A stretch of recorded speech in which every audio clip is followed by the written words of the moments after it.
I just saw the thumb. All right, we are live for Off and On the Clock today. Pete Overzet here with the Badge Bros, and we heard some shenanigans were afoot in Best Ball Mania over the weekend. So today we're going to hop in a draft, make sure there's no funny business going on, that everyone's drafting structurally sound teams, no more than 3 quarterbacks. And if you took one early, it better just be a 2 QB team, brother. This is Off and On the Clock with Pete and Badge Bros. Let's do it.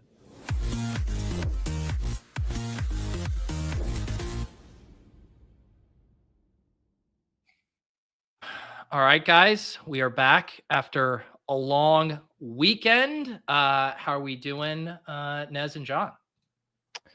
Doing good. I think if I listen closely, I can hear one of the best ball drafters on Twitter outside of in my living room crying right now. Yeah, it was a pretty. It carries that far. Yeah.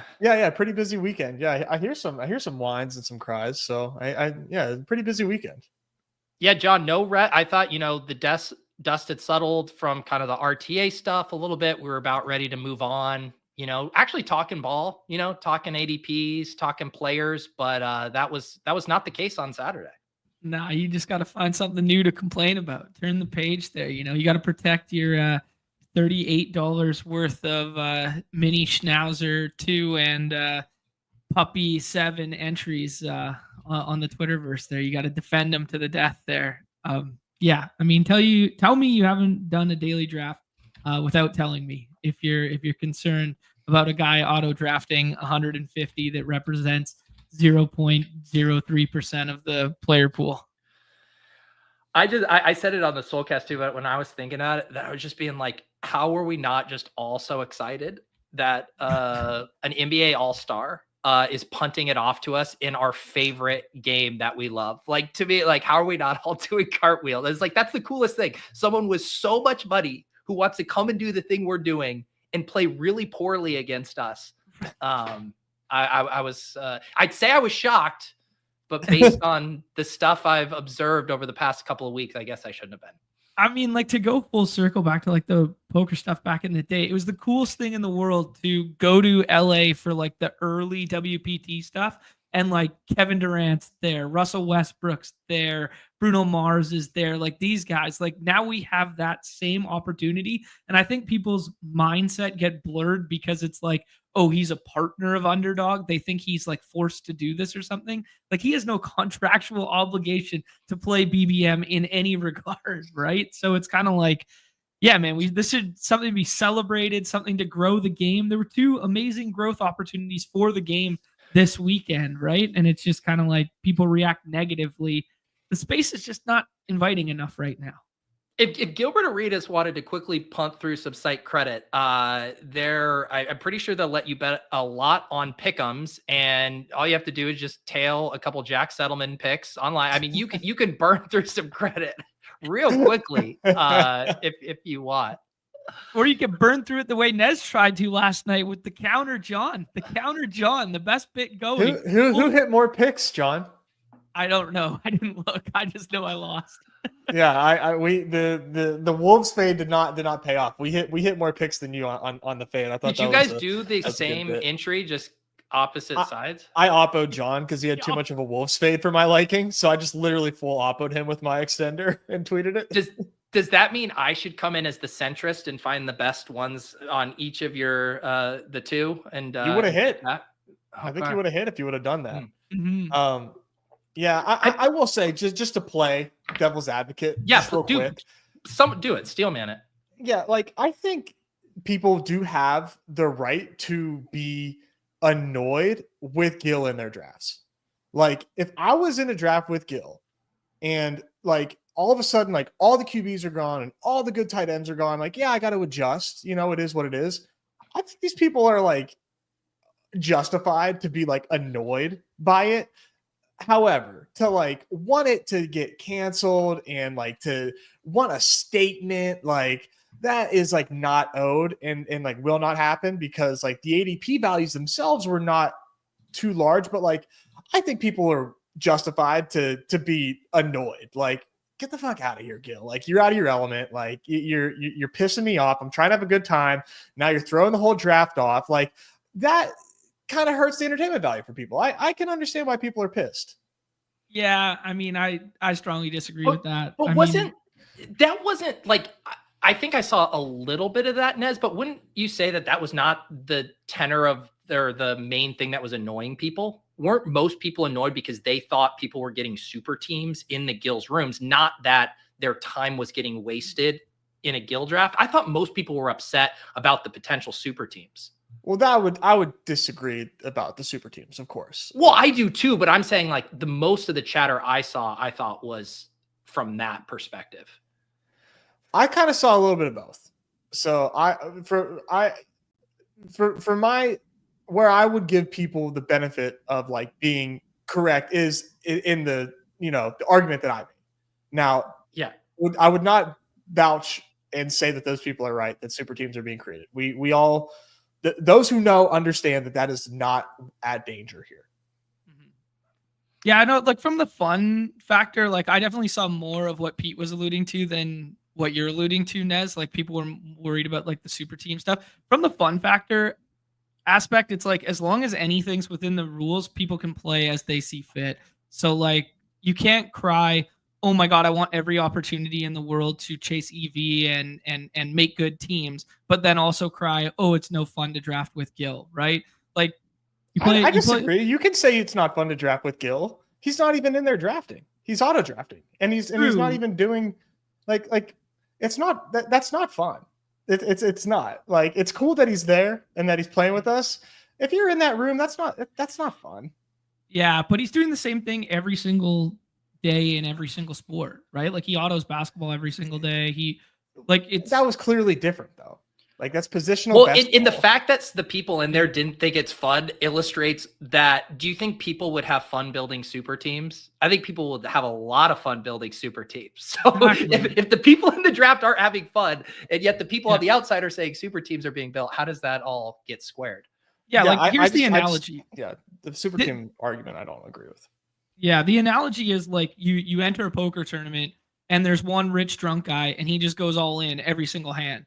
And you're crying about like, oh, I can't play my suited connector right now because this guy's making the game no fun. But it's also, yeah, this is no limit hold'em, and somebody's going to catch that stack and be in a way better position to win eventually. So like, you can't have it both ways. It's kind of like, you're playing Call of Duty and there's a guy camping in the corner with the sniper rifle, and you're like, oh, I got a 4 kill streak, and now I get shot in the head by the guy camping in the corner. It's like, oh, damn it, that's no fun to play against. That's so lame. But it's also like, he's entitled to play that way, and that's part. And then I can leave the lobby or leave the table and find a new table or find a new lobby. I'm stuck in this draft for an hour. Drafting. It's the same. It's not, John. You can leave a lobby and join a new Call of Duty game. Like, sure, yeah, maybe the Call of Duty hour-long draft. Like, but poker tournament is the exact same. Like you can't leave, you can't do anything. Like you just have to wait till that person is busted or out. And they're gonna bust or be out very quickly if they go all in every hand. You're stuck for an hour drafting with Gilbert Arenas. Nah, it lasts way longer than an hour, but yeah.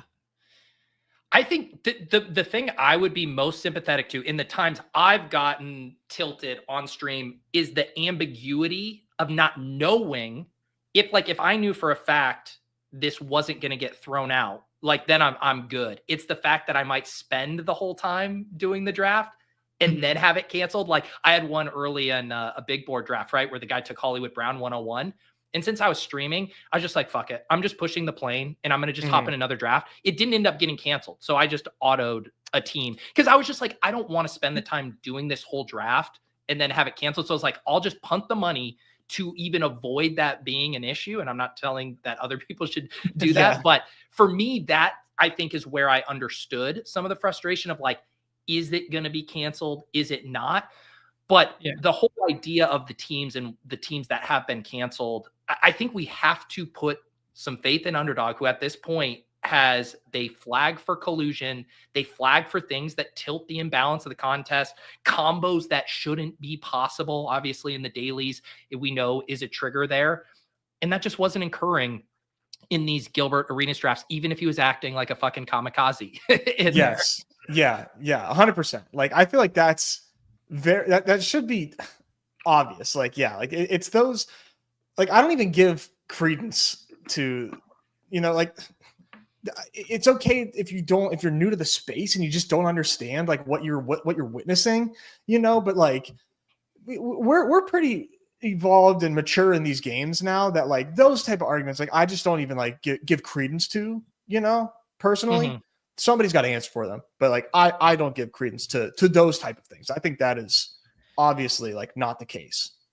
Yeah. And I think, Ned, like to your point, like for the people who are annoyed, like the one thing like that you could have made it, it's like, if you're plugged in to basketball Twitter, you could go on and clearly say, all right, Gil is in the next 150 or whatever. Yes. Like yeah, you could have 45 minutes of pain, right? Like 45 minutes of doing a draft that is annoying to you, but then you could eject, right? Like it's like, all right, I'm going to sit out these lobbies, like Gil burned through his entries. So like, this never should have gotten past like a minor annoyance for someone, or should have just been a thrill to be like Gil's punting it off in my room to me. But it became like so many things on Best Ball Twitter right now, just this super large ordeal that didn't need to be an ordeal. And no, an underdog statement is not coming.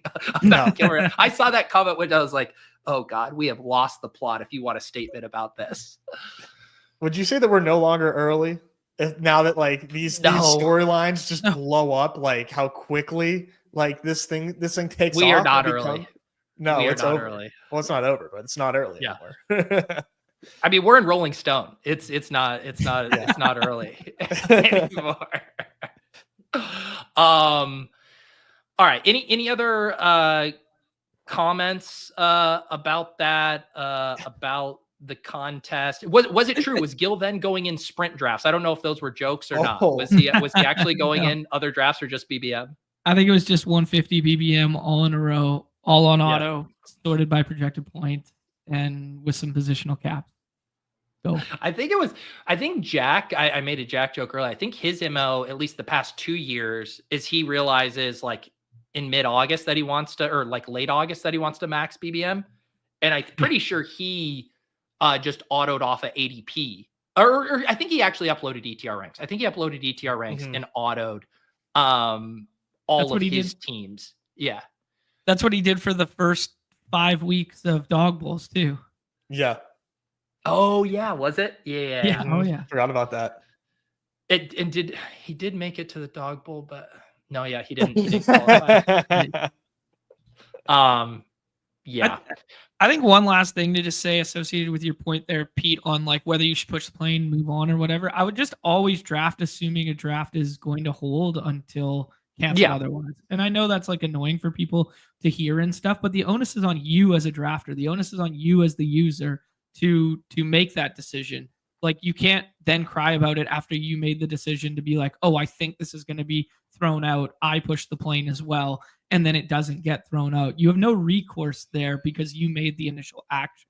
So I just think like the onus is on you on a drafter is to always complete your draft unless you know, because there is no absolute certainty that you know a draft's going to get thrown out. And I remember it was 2 years ago, right? That was when we were kind of in peak wide receiver avalanche territory. Mm-hmm. Like there'd be pro running back drafters that would get really pissed in those rooms, or they'd end up in one of my streamed rooms and they're like, what the hell is going on? You guys took every wide receiver before round 5. I'm having to take Adam Thielen as my wide receiver 3 narrator. It worked out. Relax. And like, they're just like, I'm not having fun. Like, I don't want to draft in this, but that is also the game we're playing. It's the reason you look at what the guy on the turn has, and that's going to inform your decision. You see what your opponents are doing. You understand like the positional runs. Like, isn't that the whole point? Like these drafts are dynamic and different, and knowing how to navigate different rooms.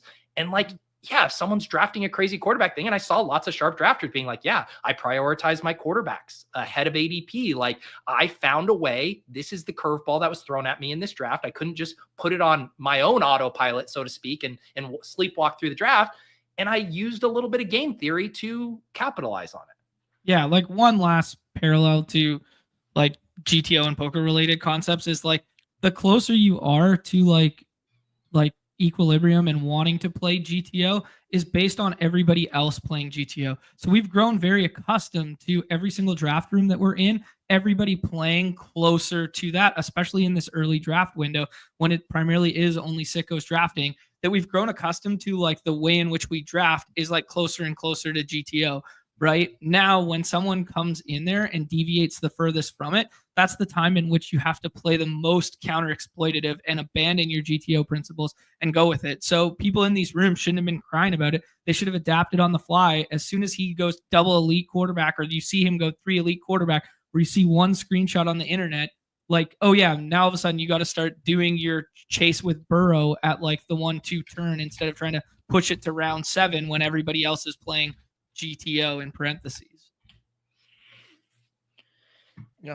I think it too. It does. It to me reveals something that I think I've noticed, more and more. Like people, and some of this is going to sound so obvious, but people fucking love to draft. And one of the reasons we struggle sometimes to fill other contests, and we can talk about price point and all of that, but different style contests is because there isn't the content infrastructure and the rankings infrastructure and the things around it that allow you to mindlessly almost draft. Like I can go out on a run where I am breathing heavily and whatever, and draft a team on my phone without much thought because I've done it so many times. I can't go do that with, other contests where I need to be looking at the bye weeks or whatever. So I think there's this element of people fucking love just mindlessly drafting. And I don't even say that as a pejorative. Like it's a fun thing to just be able to do that.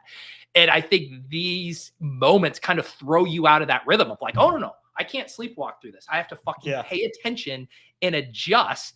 And then that's like you were saying, Des, that's a slight annoyance. But to me, it reveals like people's relationship to these draft games is more just like, let me just vibe out and draft, man. And if you're harshing my mellow, like that's upsetting me. And that's a subset of the whole like super team thing that we all agree is dumb. But I do think there's that element of people just want to vibe out and draft $3 schnauzers, man. It's true. I mean, that's why the most popular tweet outside of like Gil's in my lobby this season has been like, somebody snipe my Burrow. Like that is like the biggest meme right now is like, God, I couldn't get Burrow like 1 round past ADP.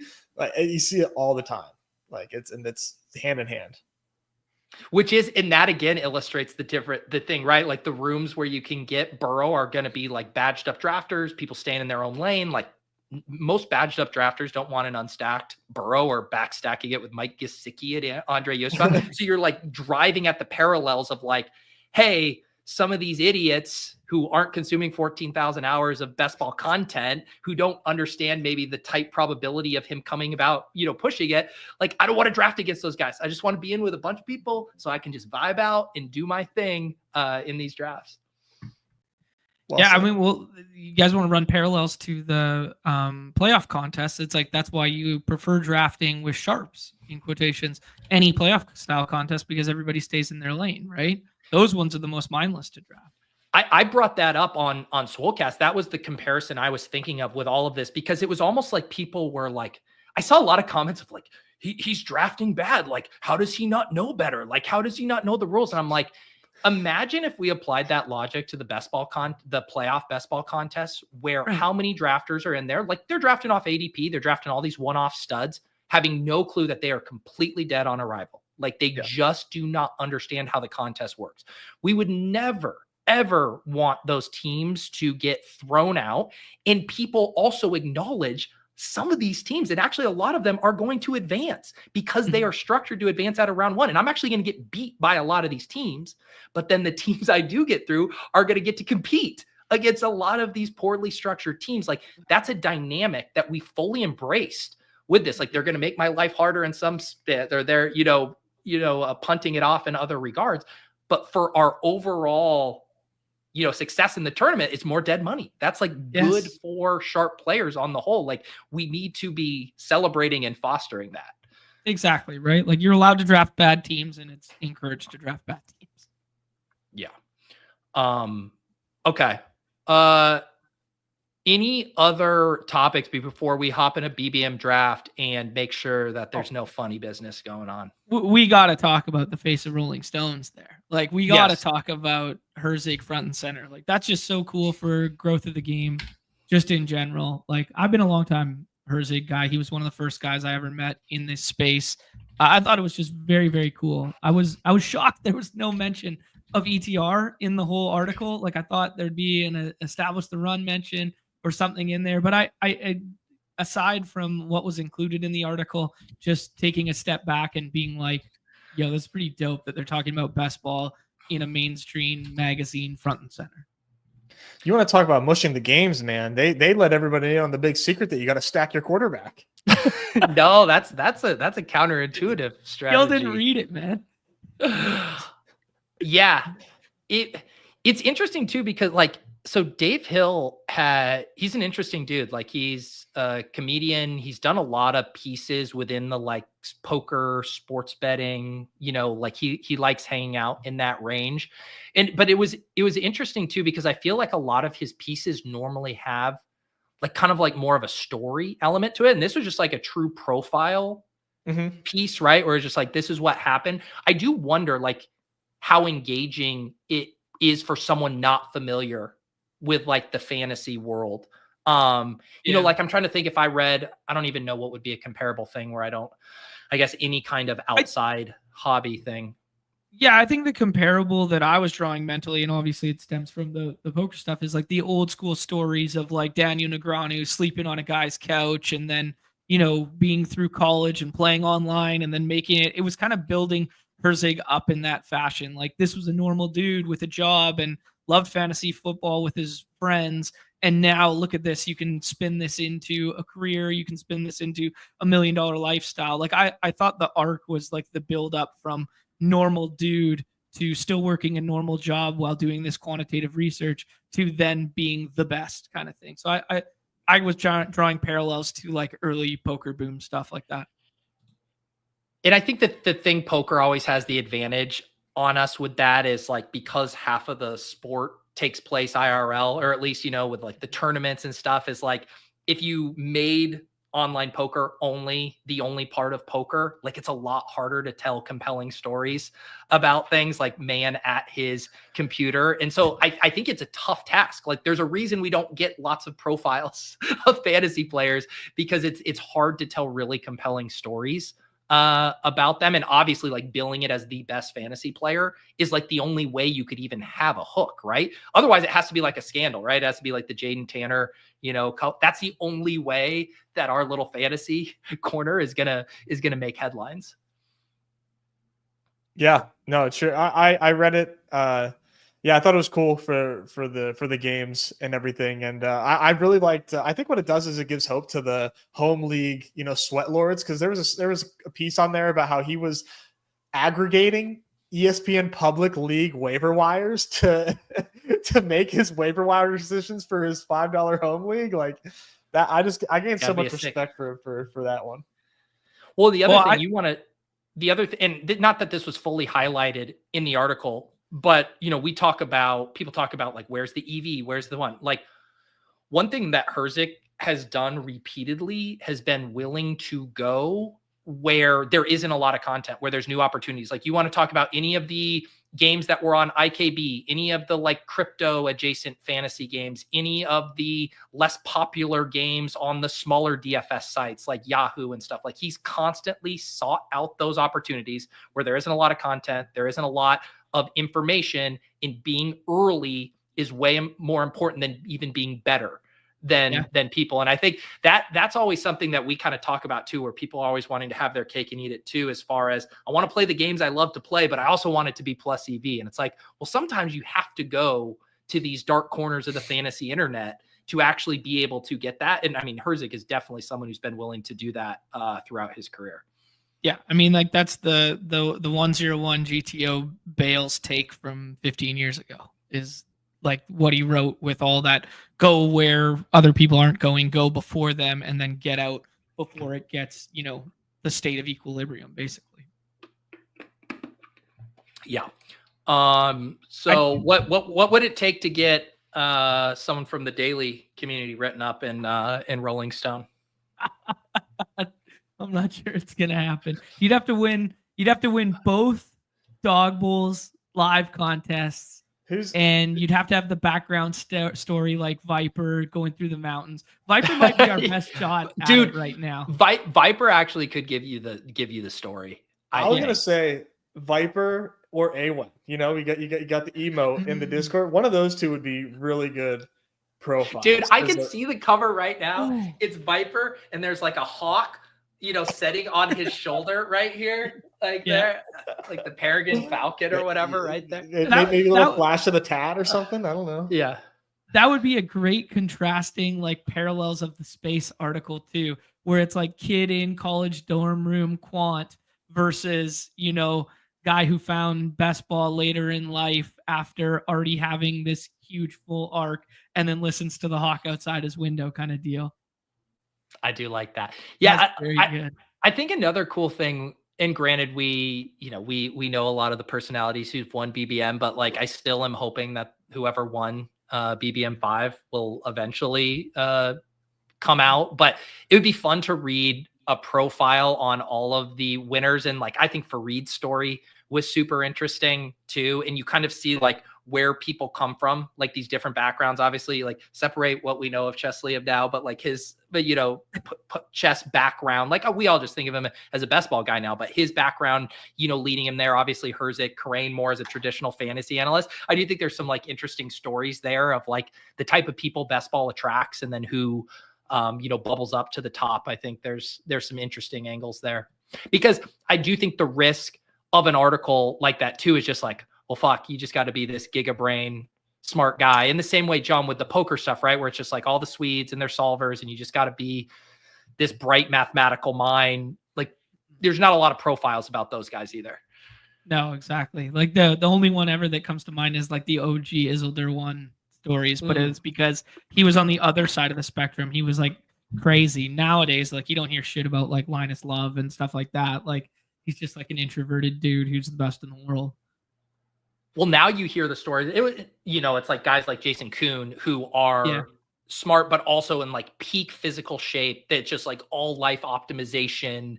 Like everything is just like GTO, both in poker, on and off. That's like the next wave of these poker superstars. All right. Are you two things in the chat here, Pete? Actually, I wanted 3 things really quickly.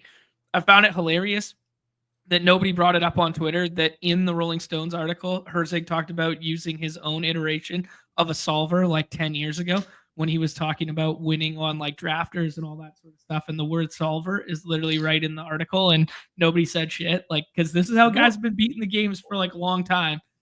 Did they? I thought he was just describing an early optimizer he made. He was. Right? He was. But it's just funny that they used the word solver. And no, the tweet that Chris put out, Chris is hanging out in the chat right now with all of our reactions in our tones of voices to the Gilbert Arenas thing. That was brilliant. That was very brilliant for our little bubble. And then Eric's in the chat talking about IRL best ball lobbies in Vegas. It's something that has been flirted and talked about. Vegas is not the spot for it as of yet, but definitely some brick and mortar stuff associated. Like I've heard some murmurings floated around. It's a pretty cool idea. Well, we're gonna do a very small scale version of that with our ship chasing meetup, because I'm gonna organize some. So we're doing a meetup in Florida this year. Not doing our Vegas meetup, and I'm gonna try to organize some kind of ship chasing invitational, and even talking to Hope and Numi about that a little bit, where it'll be IRL drafts, but trying just for the people who are there, can we spin up a little 36 person, tournament, something like that. And maybe it could be used as like a trial balloon type of thing for how this stuff would come. And obviously everyone familiar with the format and settings, but getting to actually go make the picks, in person with a group of people could be fun, because from you guys came out to Vegas before too, just like getting to do in-person drafts is a ton of fun. Oh, for sure. 100%. And the Dog Bowl meetups and stuff like that, when we're like, those were my favorite parts of Dog Bowl, where it's like, I wasn't competing, so just being able to sit in a circle late at night and all draft together and make fun of each other across the table while we're drafting, like whatever it was, golf for the next day, or a random football event for the next day. Like it's so fun. Any thoughts on NBA conference finals here as well before we get into the drafting? It's just a tough loss, man, for the Timberwolves. I mean, they said it in the post game, but like the Timberwolves win that game if it's anybody else other than OKC. on the court with them. I mean, they really could not have played a much better game as a team. Obviously individual performances could have been better, but I mean, they shot so well and still lost that game. That's tough. Like, what are you going to do? You just got to tip your cap at that point. So RIP Wolves, I think 3-1 against the Thunder is probably curtains for them. But I think we got a series with Knicks and Pacers, so that'll be fun tonight. Yeah, I hope so. I hope Knicks can steal one tonight, both for the bags and for entertainment purposes. But yeah, man, first team in NBA history to win in rebounds, field goal percentage, 3-pointers. There was like 8 categories that they beat the Thunder in last night and lose the game in playoff history. So they were teams that basically ticked all those statistical boxes, were 55-0 prior to last night. And yeah, wow, that was the first one.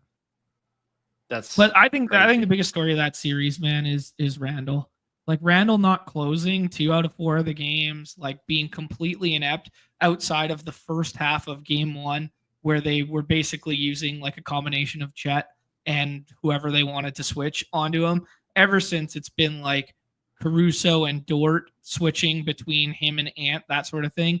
He's been invisible and not even playing the tail end of ball games. It's crazy. Just to juxtapose what Cat did last game versus like what Randall's done in 3 of the 4 games. It's wild. Yeah. Looks really bad on his part. And I thought he was having a good playoffs there for a minute too. But no, that definitely the biggest reason why they're where they are right now.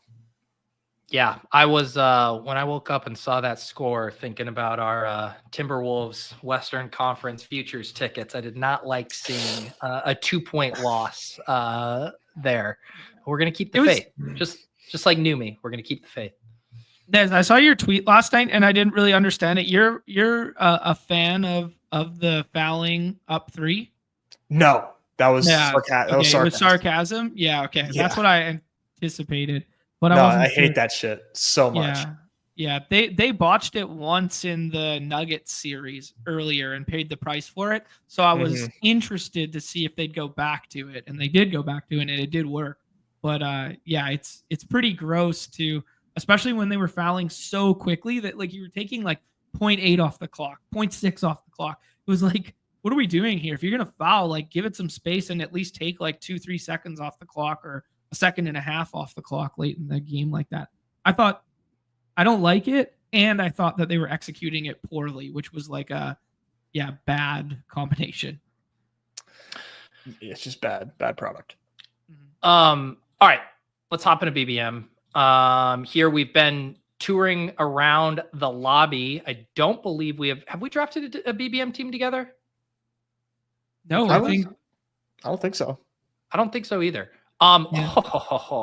So I hopped in. I meant to do a 30-second. I think I hopped in a 20-second, but I did draw my first influencer 101. I think this is my first 101 in BBM.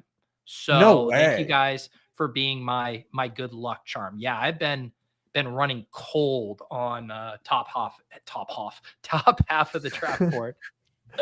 Wow. This what number BBM is this for you? Do you know? I think this is like 24, 23 or 24. Ooh. I can go look real quick here. Wow. After we make our pick. I'm only at like 7, I think, or 8, maybe 8. Yeah. So I am just going to say, John, for 2 reasons. 1, because I never have the ability to click Jamar Chase. I would like to click Jamar Chase. And 2, I am worried if we flip the board, we might allow someone to get Amon-Ra St. Brown 1 pick after ADP, which we cannot allow. One of my favorite comments that I saw, like in all the Gil stuff, apart from you're just a company man on the take, like as if they don't, like, tell me you've never watched our content ever before. But the other comment was oh man, he gave up so many Genty plus Brian Thomas teams, and I was just like, surely that'll matter. Surely that's 100%, man. Yeah. That 2 picks of ADP. And then I jumped into BBM the next morning. And the very first BBM I was in, I got the Genty plus Brian Thomas combination without Gil in there and just instantly tweeted it out. I was like, this is hysterical. Classic GM. Yeah, why hating on Gil for providing GMs, and we all famously know that the GM teams in an 18 pick best ball tournament are what take it down. Yeah, 100%. Yeah, let me go see here. Because I didn't have best ball breakfast yesterday because of the holiday, so I've been fiending. No, this is big board. I always click on the pre-draft one first. Yeah, this is draft number 25. Wow. Oh, wow. Number 25 here. And let me scroll through. Yeah, I don't think any OOTC in here. So yeah, our first BBM draft together. If for some reason this is your guys' first time watching Off and On the Clock, we've been doing shows on the different contests. So we've done marathon, we've done sprint, we've done eliminator. I think it'd be fun maybe next week to circle back to eliminator now that we have the bye weeks. I think that's the contest I'm going to start kind of drafting in my personal time because I'm just keeping my BBMs for streams, but I think I want to start really digging into the eliminator with my free drafts. Pete, I have for you sure ran want to max of Yeah. which one? No, sorry. the eliminator Yeah. for sure. What were you going to say, John? No, I was going to make a joke about your EV and only streaming your drafts, but Nez had something real to say. It's the nice thing is I in this happened even the first year I did that 2 years ago is my even from different streamed rooms they took on like different vibes. Like some of my best teams were drafted during the Swolecast stream drafts we did. The best ball breakfast drafts were always really hard. But even now, like I do the Deposit Kingdom videos, so those are pre-recorded. So like I get a good variety in the rooms, and I could at this point I do not care. I will take, and I do think this year more than I just haven't felt the wide receiver avalanche dynamic like putting me into spots where I'm like, oh fuck, I wish I didn't have to be in this draft room with these people. It's just like I feel like the builds, there's more ways to skin a cat in drafts this year. I think it's because the field feels that way too, right? Like it's good. Yeah. It's a good thing. It's a healthy dynamic right now. So again, because I never get the 101, I don't even know what it's like to have the opportunity to set up the Cincy double. I guess I'm agnostic on it. I'm curious, how would you guys want to play this turn? I have no strong takes here. I haven't like done Garrett one yet. Wilson. I like Jacobs. You guys want to do Wilson and Jacobs? You split the baby. Yeah. I'm not split the like baby. super amped up to get Higgins with Chase, especially if we get sniped. Okay. Yeah. This also, because when I entered, I was assuming that we would get in with some of our friends in the chat here, but it's snap filled. And I do notice we have 4 non-badges, which every single non-badge ratchets up the risk of a Burrow push going wrong. Especially if they miss 2 picks in a row, man. And that's it. It's just like cascades because then they get put on autopilot. And, that's true. And it's just, it's over. Yeah. And I think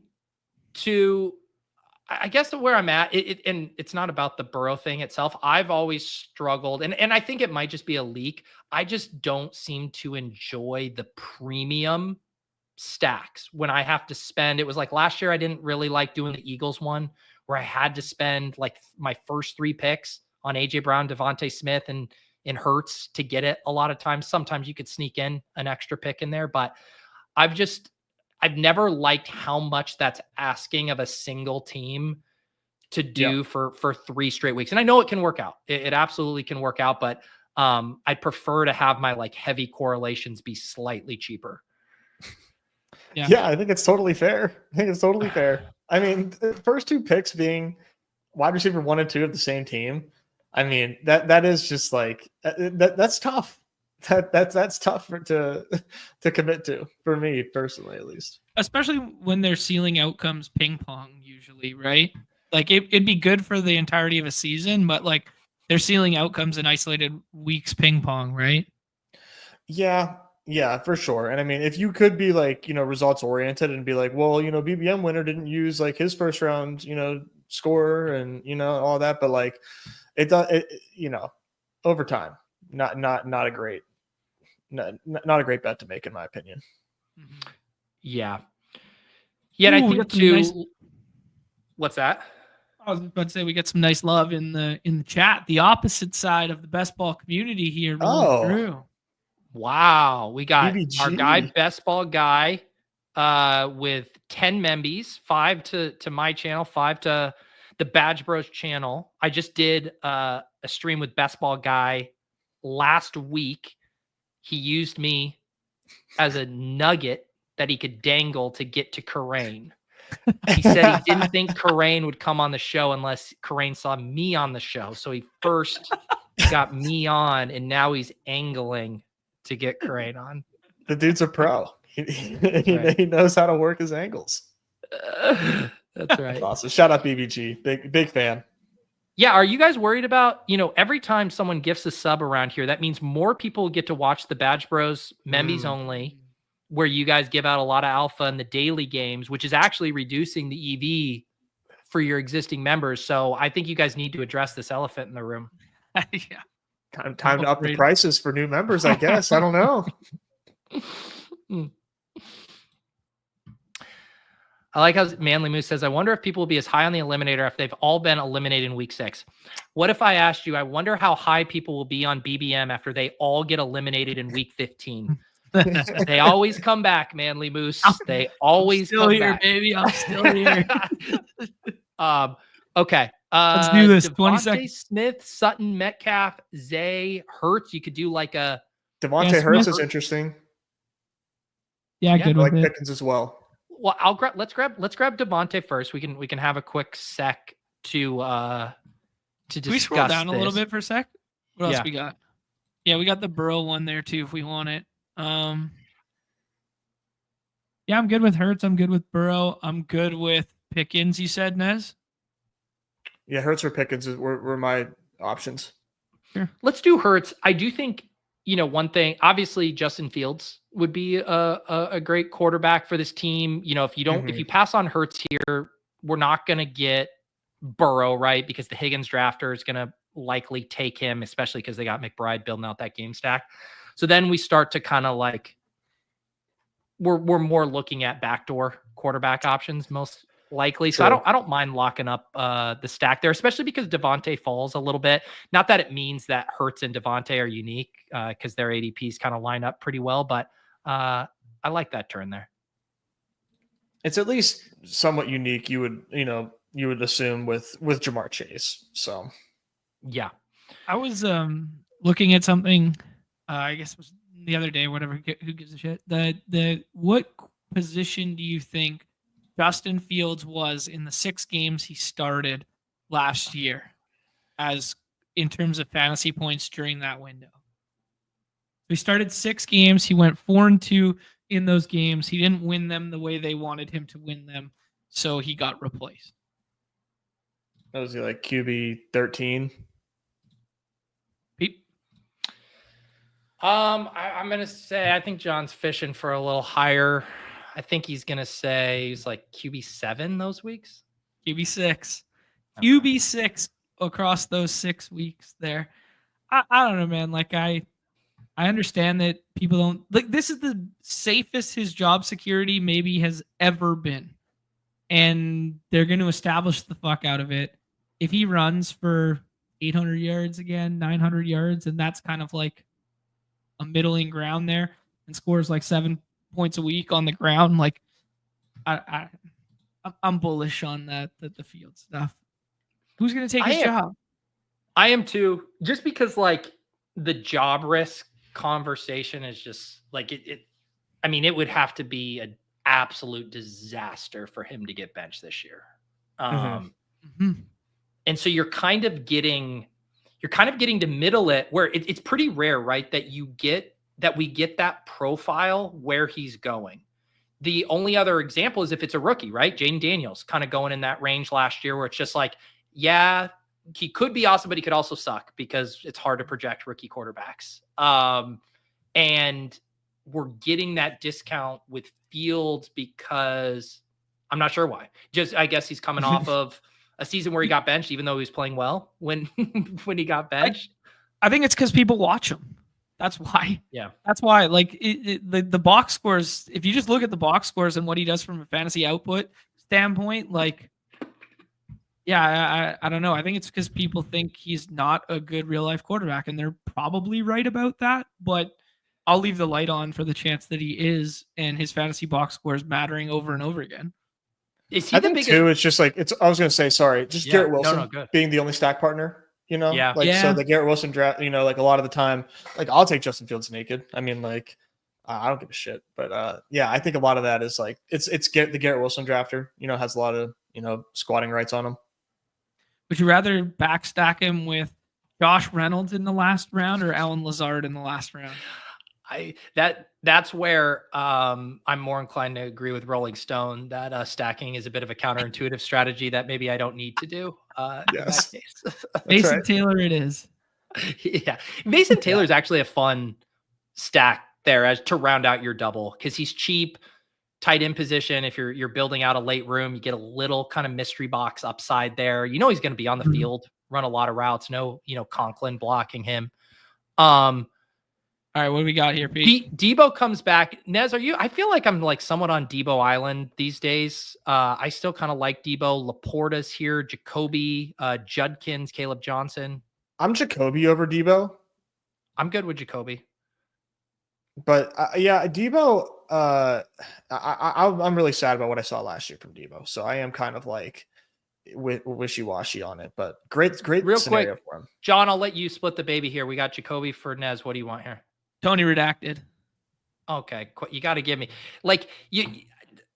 you got to give me the full name when I have to scroll down and do it on a 20-second clock. I can't be using. I'm like, God.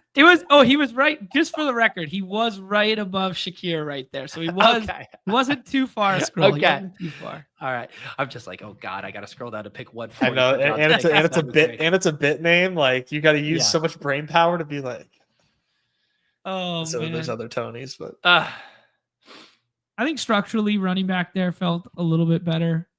I think what Tony did last year with like when we thought the backfield was going to be a split and then wasn't actually really a split is getting disrespected a little bit because he was really good. And there's reason to think that team could be improved this year with the offensive line additions and the new quarterback, yada, yada. So I think it's fine. I don't think it's like, I'm not pounding the table for him, but I thought it was a fine spot. Yeah, I think the way I feel about the Titans backfield is kind of how I've historically felt about like the Kenneth Walker Sharps, where I'm like, both of those guys can be smashes in different scenarios. And even though I tend to gravitate to the one who's cheaper in those dynamics, I don't want to just always be passing over the earlier one. Because like you said, if it's business as usual for Tony Pollard's role and the offense is improved, like he's going to be a value at that price. There is a decent amount of coach speak right now though, too, about like, we want it to be more of a split with Spears, but you can always say like, you've said that before too. And then it didn't really bear out. That's what they said all last offseason. And then he comes out and gets 20 carries a game for the first whatever weeks. The one that I'm kind of intrigued by too is New Orleans in week 17. Feels like a spot where that could be a slop it up fest of the year kind of thing. Yeah, I mean, we did our ranking of the week 17 games over on Ship Chasing, and I think that one was either second or third to last off the board. But beauty is in the eye of the beholder, and John, no one is better at beholding slop fests than you. So I will grant you a little slop equity there. What was the 101 game, Pete? I missed that episode. Detroit Mini is kind of the you get the dome game, those offenses. The one selection that got kind of the most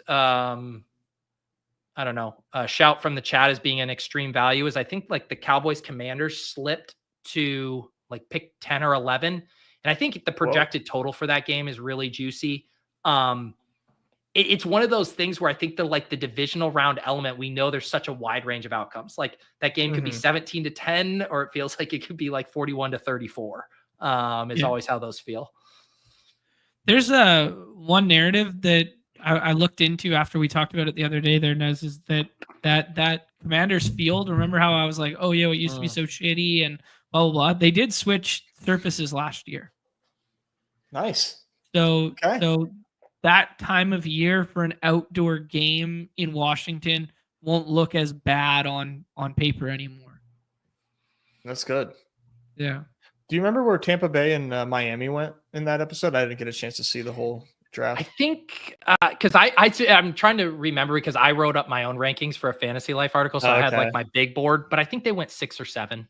And that was another one. I think the chat was saying you could make the one thing we saw, like the tier from like game 2 to like game 7 is like pretty flat. Like you could shuffle those up depending on like, do you want to prioritize dome? Do you want to prioritize offensive firepower? You know, it was a choose your own adventure, I think there. Speaking of choose your own adventure, we're about to pick at the 8-9 turn. We got our Jalen Hurts. We got Jacobs, Pollard at running back. We got Jamar Chase, Garrett Wilson, Devontae Smith, and Jacoby. This is going to maybe turn off quarterback for us. Yeah. This is going to be very telling to see if you're with or against us, Pete. Why? We've been Scatta boys, but are you mounting up? Scatabo. I love Scatabo. All right, let's go Scotty. Scatta boys mount up. Little correlation with Jacoby. Yeah, so this is an interesting spot here. I mean, tight end, we do have Goddard in our back pocket. We could just pull the trigger on Fields if we want to be done at quarterback. Good with it. No, it's double buy. Okay. Trey Harris, Keon Coleman for the correlation. Okay, I put Trey Harris in the queue here. All right, we'll grab Trey Harris. Good call. Yeah, double bye week. They would have been after us. Yeah, but that would have been bad. But here is the thing about that. Do you in builds like this where you could take, say you got a cheap Cam Ward, say you take a cheap, like who do you think Russell Wilson's going to be the quarterback for the Giants in week 7? I probably would pony up 9? For maybe Gino on this team. Gino with Jacoby. Because I don't think it's that bad. No, I just was going to say, like, if you really wanted Fields, or say Fields was at a value too, where I'm like, I don't know if you should always be shying away from that, right?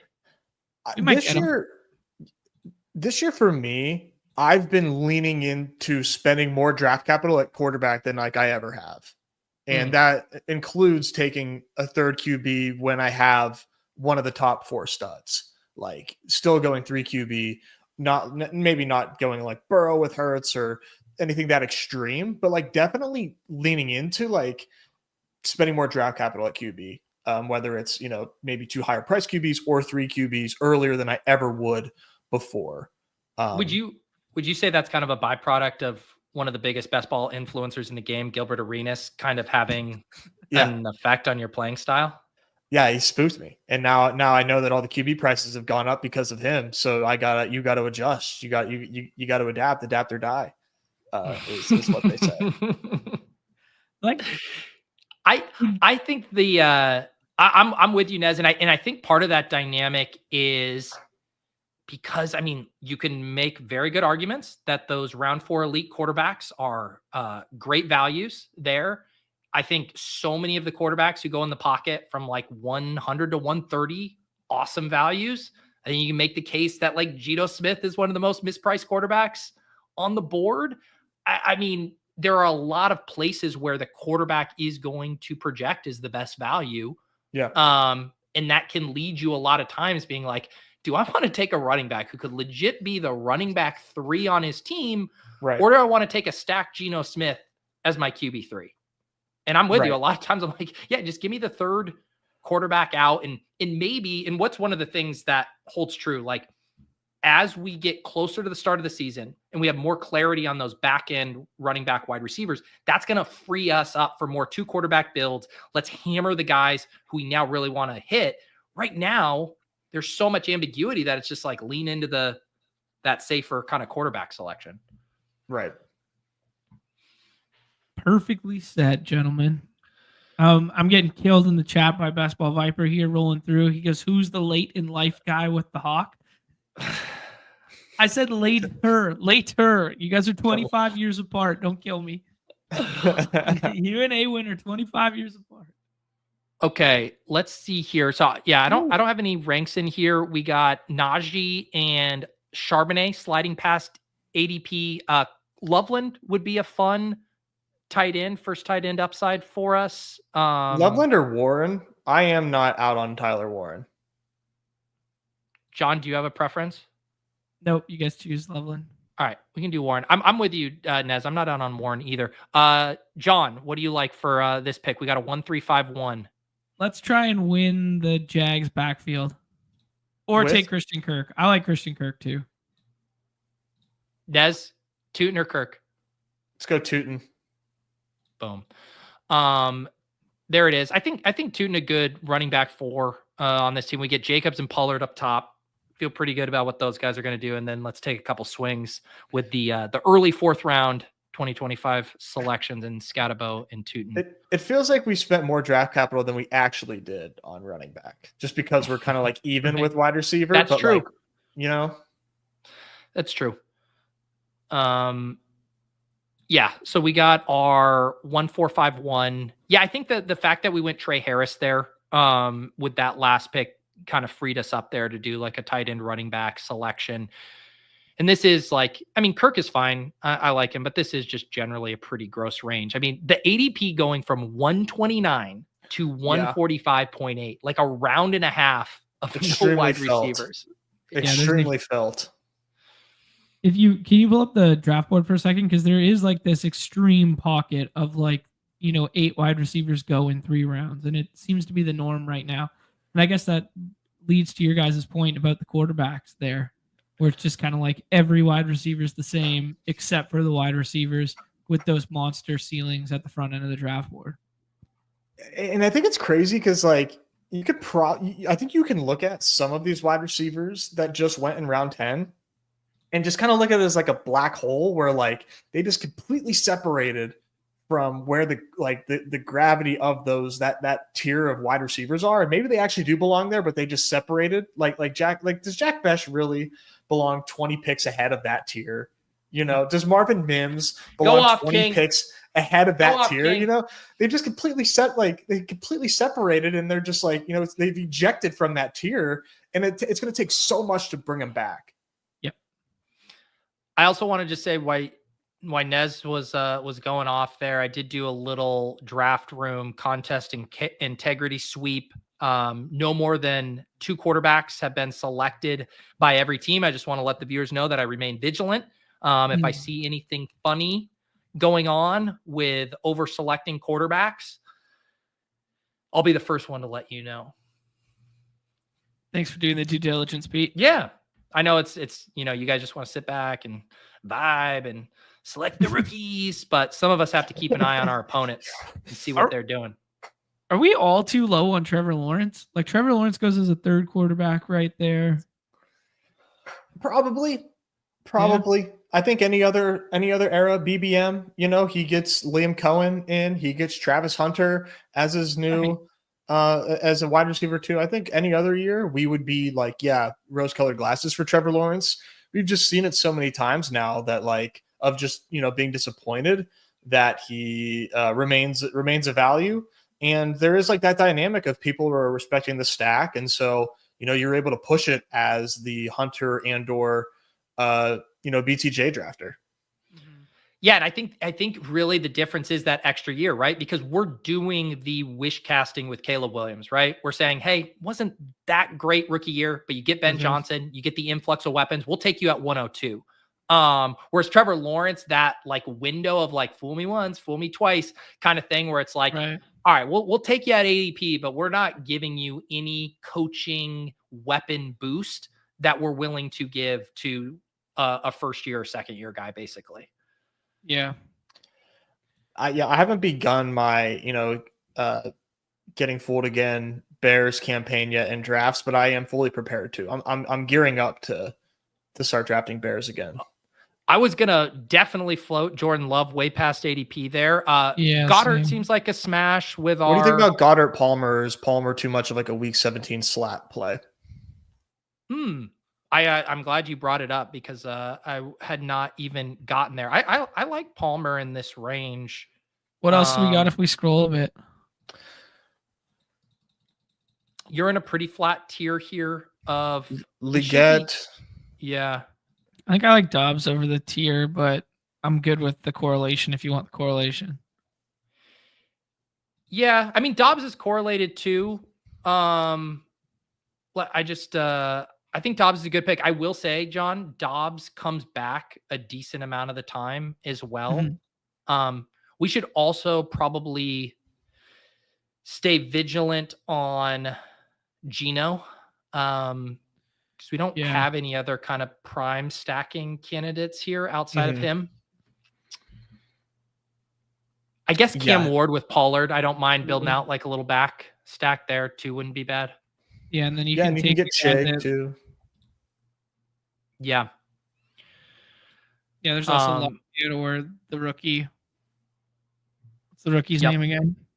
DK. Man, I would have liked Love.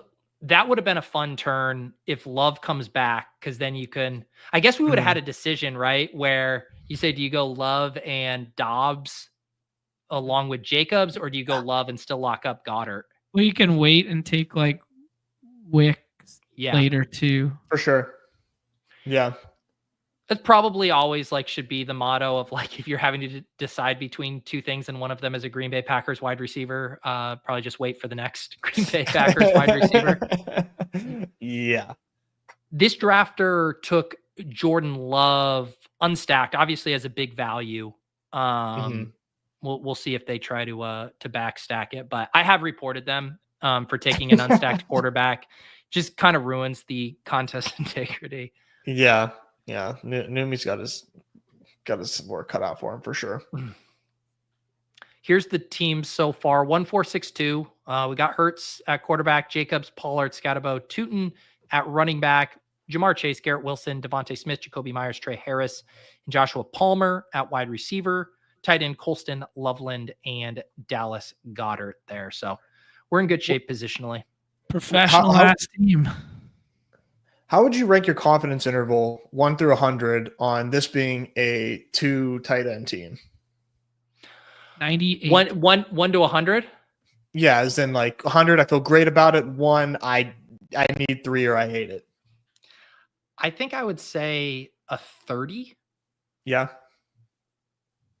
I'm kind of conflicted because like I was a huge 3 tight end guy because I just thought that I could draft good late tight ends.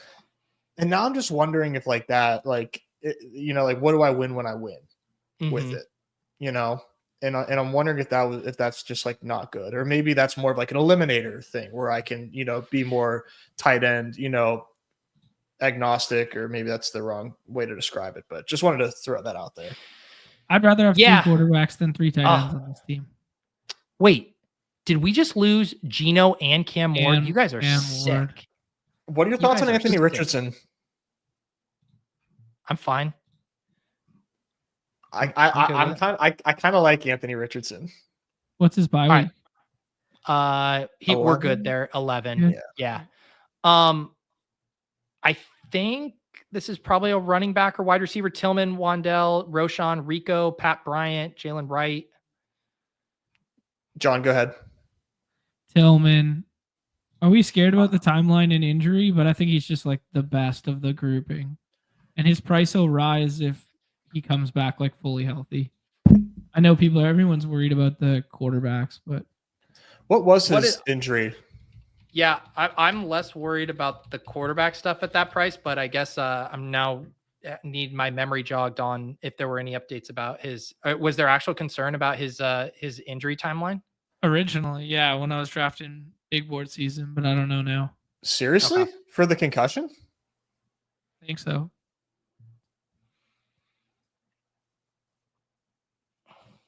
Huh. Someone smarter than me was talking about it. Okay. There you go.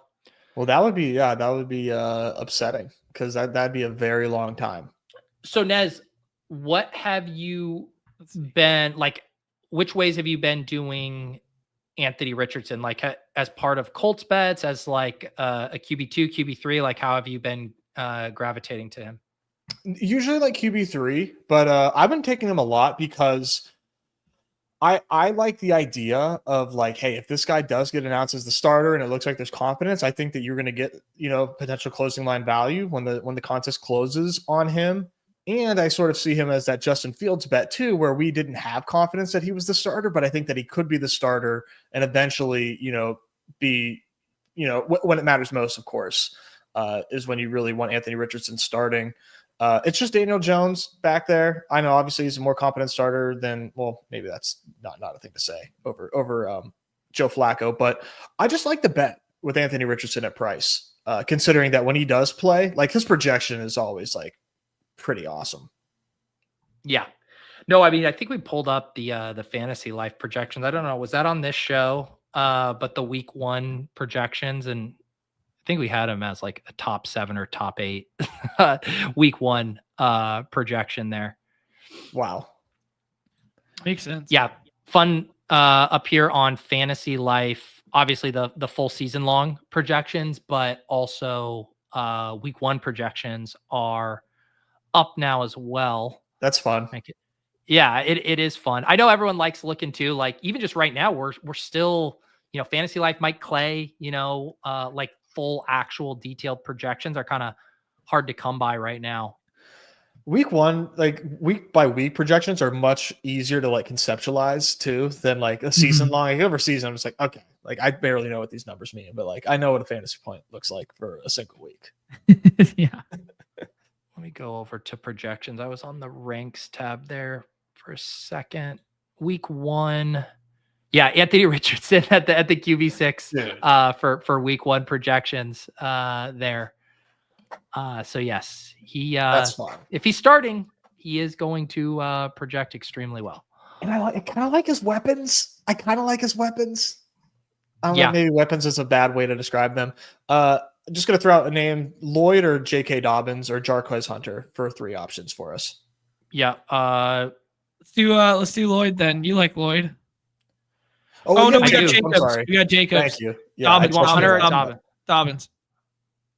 Didn't get it in time. No, but we're good. We're good. We can definitely get to 6 running backs here. Because our last 2 picks, probably a wide receiver, tight end. Okay. So we can do Dobbins here too and be done at running back at 6.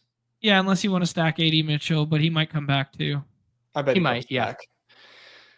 Let's grab Dobbins. Yeah, Nez, where are you at on free agent watch for Dobbins and Keenan? Are you still selecting those guys a good bit? Oh yeah, for sure. Keenan, I have no idea where he's going to end up, but I am still drafting him.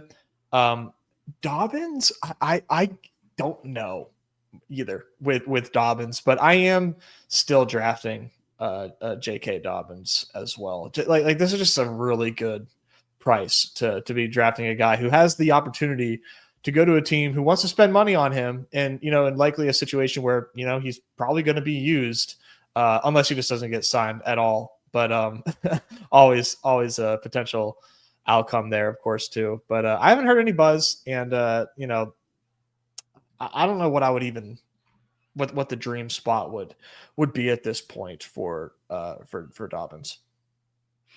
I think there's a lot of good spots for running back, because you basically just go down the row of all of the teams we were hoping were going to spend more money, or more draft capital at running back: Cowboys, Bears, Chiefs, like basically any of those teams that didn't spend, he would immediately become pretty interesting.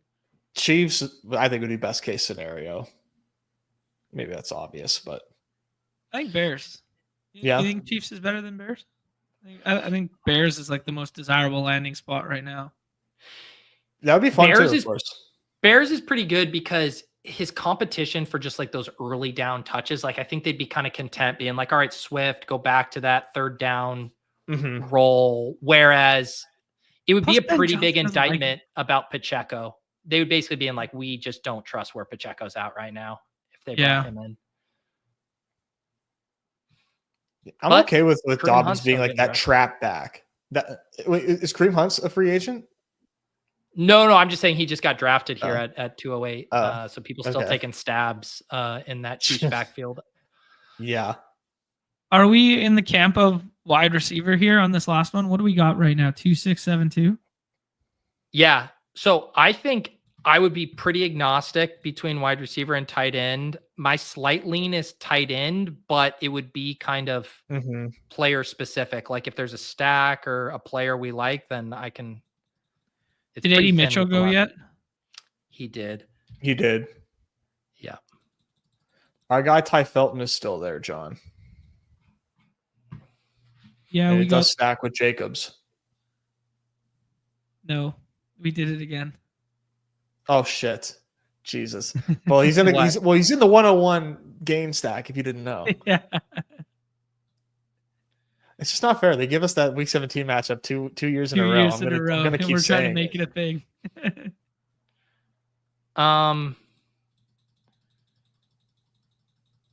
Anything stand out to you guys here? I do like wide receiver. Can I get it in time? There we go.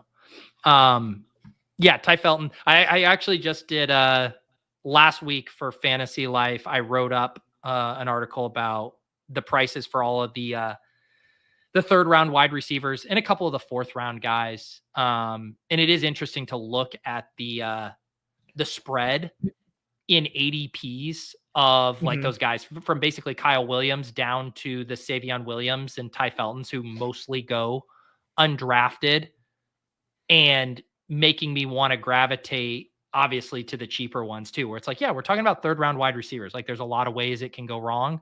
But yeah, Felton, Savion both stood out to me as guys. You know, the funny thing in my piece, I said I'm still Felton mainly just taking on McCarthy teams. Whereas if we get, you know, some pretty positive training camp news on him, I might be willing to like really go hard. But yeah, like the ADPs for these: Kyle Williams 122, Jalen Knoll 150, Pat Bryant 175, Tesla 205.1. These ADPs might have moved slightly by now. Ty Felton 214, Savion Williams 215. And then the other thing, just benchmarking it to the supermodel rating, so more of an agnostic thing from Dwayne's model, and you'll see how bunched up all of these guys are. 69 for Kyle Williams, 69 for Knoll, 68 for Pat Bryant, 68 for Tesla. And then a little gap, 64 to Felton, 66 for Savion Williams. So like all within like a similar ballpark here, but you're paying a lot for the projectable volume for Kyle Williams specifically. That's what we thought we were doing with Jalen Polk last year too. That, and I even said that I was like, we're doing this same song and dance that we did with Jalen Polk last year, which is, it feels like such deja vu. And now we're just like, but Kyle Williams will be good. Like he's not going to be Jalen Polk. Jalen Polk sucks.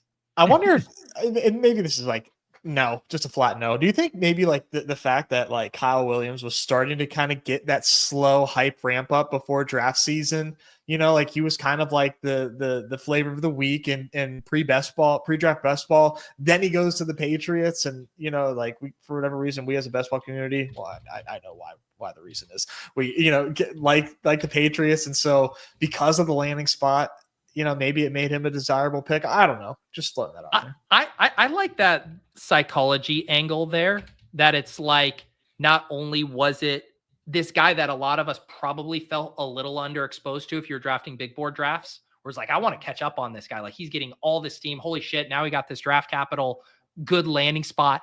And then you combine that with like the Drake May enthusiasm for the community. And it was just like pouring gasoline on like, okay, this, yeah. That could be like he was always going to go ahead of Jalen Knoll, right? Because he's less blocked, but you're still probably paying like a 10 to 12 pick premium on because of the dynamic you described. Almost, yeah. I mean, I would say like at a minimum. Pete, can you go back to the draft room real quick? I want to see the end of the board. Tyler Higbee, Jackson Dart, Troy Franklin, Jordan James, Arroyo, Calvin Austin, Theo Johnson, Kareem Hunt, Ray McLeod, A.D. Mitchell, Amari Cooper, your last round picks. I mean, that's a gross ass round 18 right there.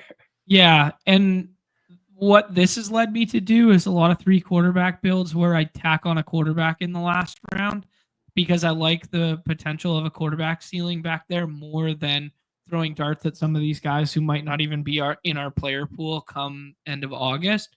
So I think like what I'm looking back on this team, especially with like Anthony Richardson on it, and you know, maybe we only get 6-8 weeks out of him, I think I would have taken only one of those 2 running backs at the 16-17 then would have stacked AD Mitchell and kind of like doubled down on the bet of Richardson.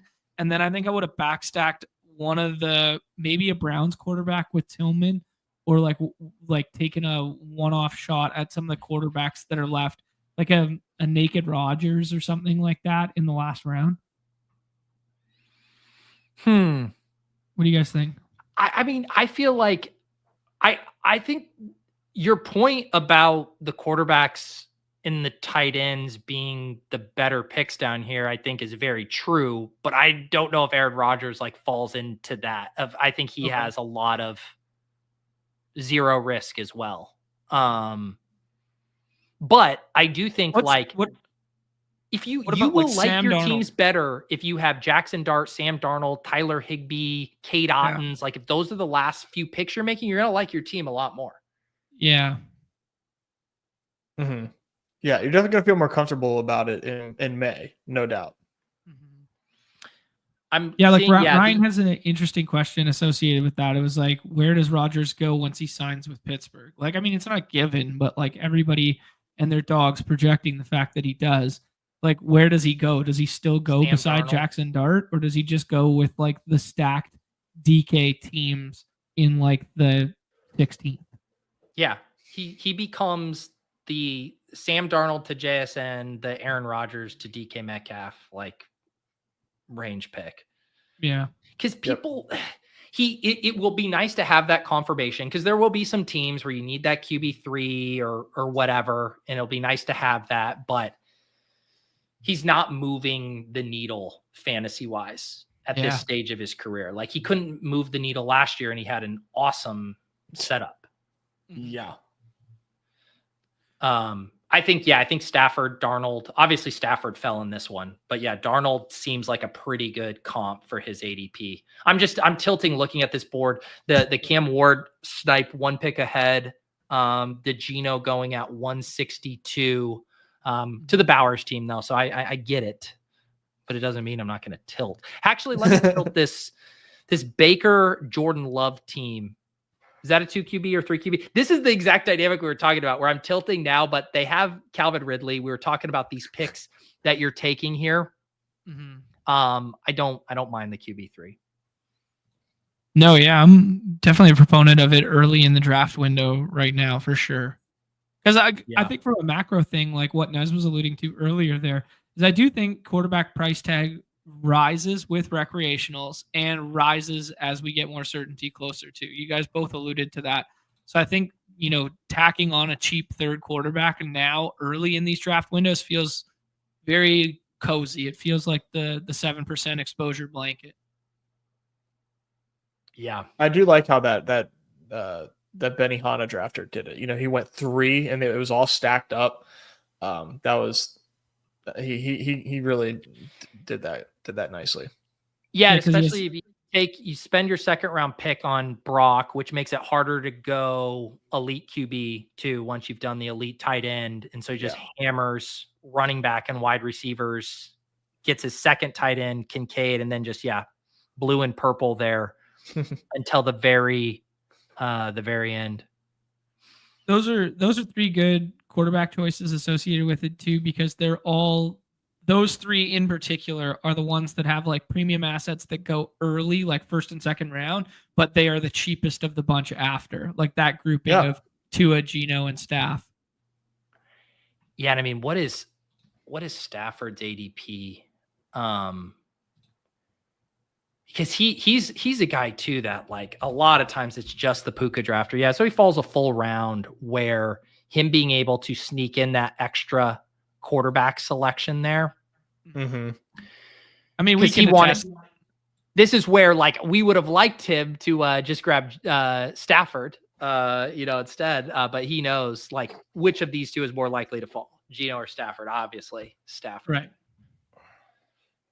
Right.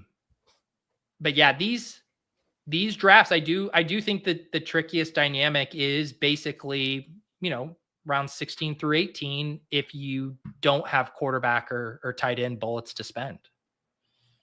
Mm-hmm. It's crazy though. I was just looking on my timeline, because I'm going to go write the Fantasy Life newsletter here when we're done. And we're now all of like the feed is now just full of all the like the mini camp type stuff, like Dalton Kincaid running with the sevens. I was like, all right, the fire hose is open here. Yeah. Here we go. Travis Etienne wasn't at OTAs or whatever. Was that today? I saw Kirk Cousins wasn't. That was the other one people were wondering about. Future Steeler question mark? I hope not. Who would you prefer? Would you rather have Kirk Cousins or Aaron Rodgers? Oh my God, the bullet. Yeah, seriously. Probably I don't know. Probably I think Rodgers. I'd still probably take Rodgers. Yeah. I think I'd take Cousins. That's weird. Yeah. Okay. I also think Cousins is just in which environment? Cousins in Pittsburgh. I think I mean, Cousins just seems like, you know what, there's Nepo babies. He's an arena baby. Like the second this guy got out of the comfy confines, like I don't trust this guy outdoors playing in fucking Pittsburgh, Nez. Like at least Rodgers has done it in Green Bay and in New York. Like throw the warmer on and be okay. Kirk Cousins ain't handling that. I'm worried, man, because Tomlin does not strike me as somebody that is like going to tank. And I'm like, no. But all signs kind of point to it right now. A little bit of a tanky-ish vibes going on. There was just a report, I think it was Ben Solak, it was from his article, where he was like, there's like 4 very interesting nuggets regarding TJ Watt and like the looming extension, and that there's been no talks about it. He just had his worst statistical season, potential like overhaul in the team makeup next year. Like there's a chance that like he's gone and they don't, and I hope they don't extend him. Like I feel like you need to be in like a really competitive position to spend a lot of money on an age 31 edge rusher. So I'm like fingers crossed that they actually like blow this thing up, because that's like that's what you have to do in the NFL. Like I'm tired of being in purgatory and just like making the playoffs just to get clapped. Like let's tear it down. Yeah, and it also it's the constant thing, right, with the team building and where the incentives aren't aligned between like coaches and players and like the front office, right? Like their goal of building a future Super Bowl champion doesn't align with Tomlin, continuing to, just crank out wins. It's hard to fire a coach who's constantly getting to double-digit wins and going to the playoffs. So it's like, well, yeah, why would he want to tank? He's not wired like that. Right. But they're going to try if they go into the season with this quarterback room. That is for sure. I'm really intrigued to see what comes. Yeah. All right, John. What do you got here? Yeah, we got new contests in the lobby. The Sickos, the puppy over the weekend there. Truly sick behavior that, what is it? The draft ended April 27th, ? And now here we are, May 27th, and we've already filled $1 million puppy. And we are on to puppy 2, which is $1 million puppy, but super flex. And then we got a 3-entry max time box contest there, the pug, $12 price point. So very fun chats going off, clamoring about it. But yeah, it's awesome. That's very cool. That is very cool. Love the pug. Love those like medium price point tournaments. And evergreen reminder that the best time to get into a Superflex contest is like, before you can finish your sentence. So definitely, if you are a Superflex person, get in there before ADP just shifts dramatically, unless they got out ahead of it. And whatever I said about Aaron Rodgers before, be a nice value in that. Yeah. Also, I just checked the structure on the pug is sick. 2 of 12, then 1 of 5, 124 seat final. So I think like some interesting calibration there. Like, yes, a little bit bigger final than you'd normally be used to for a contest of that size, but one of the lowest barriers of week 15, week 16 advance that you'll see. Like back-to-back 105s is really, really sick. Yeah. And you want to talk about a week 17 is all that matters contest right there as well. With that really outsized final relative to the other pod sizes. Yeah, 20% to first. Very, very cool. Very cool. I love that. Guys, get your winners up right here. Gilbert Arenas, wide receiver. What did you call him? Agent Zero wide receivers. Agent Zero wide receivers. That's awesome. getting ahead of it as an influencer, knew that the Superflex was coming. So he got his ranks preloaded for Superflex. I like put that. them in the BBM, you know? Oh shit. Underdog, hey, New Me and Hope, let your hair down, rename this contest, hit them with the Gilly there, and everyone will know exactly what you mean. That's very good. Man, I like that Galbrain take there. He's just ready. He's ready to load it in there. Although I will say, yeah, unfortunately, it is going to require a new rankings tab for him here in the Superflex. Everybody knows you got to spend $37.50 in preparation for a contest that you're going to spend $7.50. It's got every lesson costs something.